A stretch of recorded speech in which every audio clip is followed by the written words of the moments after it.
When I was in I think seventh grade, so I was only like 13 or yeah, I think I was 13. He got diagnosed with cancer, uh, stage 4 colon cancer and stage 2 liver cancer. So he was always going through chemo and everything. And once that happened, is with my life. I don't know.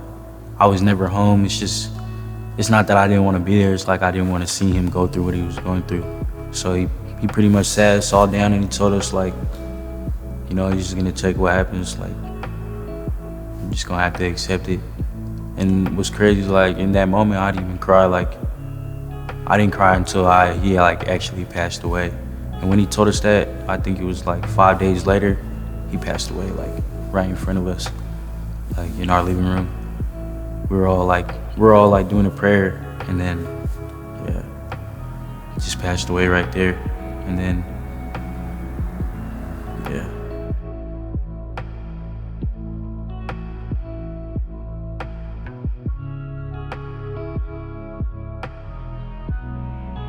So when my dad passed away, all my brothers would be in their room, and then my mom would be bringing people over to the house. So basically, it's we all grieved by ourselves. But the way I did was, the streets was right there. My friends was the only ones who really the ones I grieved with. I'm not trying to say my family wasn't there for me, because they were, but at the same time, I feel I grieved by myself. So the streets was the closest thing to me in that time period. And so, I fell under that gang life. And yeah. In my past, going to detention, juvenile detention and all that is definitely because of my pain. It's I was mad at the world, but yeah, I kind of blame myself type shit for it, because of I don't know, because I wasn't there, I wasn't really there while my dad was going through it. It's just I didn't want to see him like that. It was just hard.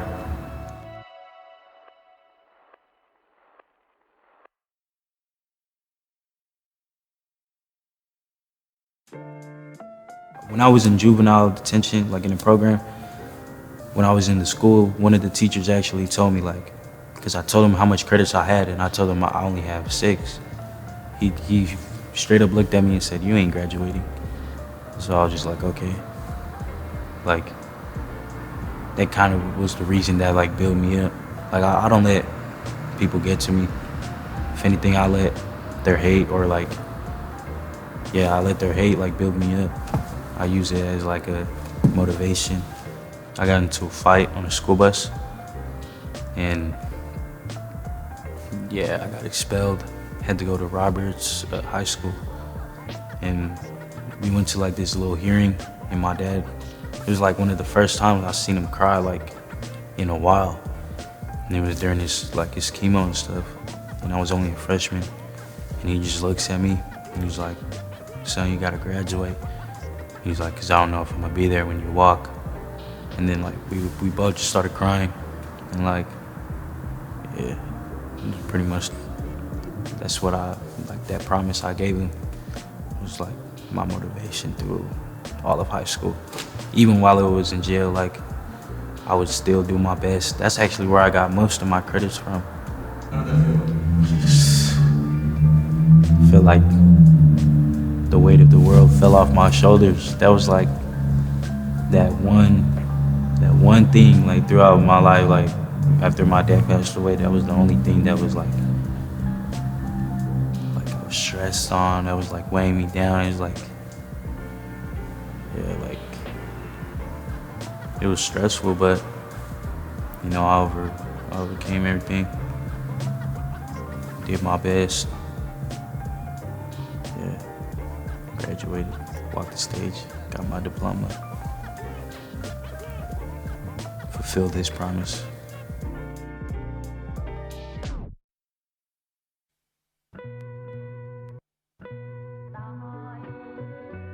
I don't really talk unless I really have that connection with you, that friendship.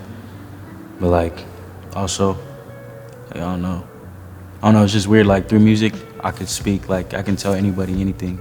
But like if I was at school, I couldn't even like stand up and give a speech.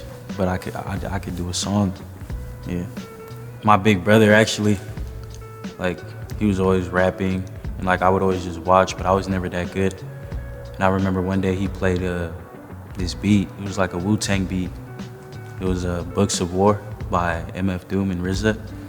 And I don't know, when I heard that beat, I was just like, started writing with him. Well, at first, I wasn't really feeling music, but, you know, since I have like, strong-minded peers around me who really, like, build me up and don't tear me down for, like, some of the stuff that I've done, or like this and that.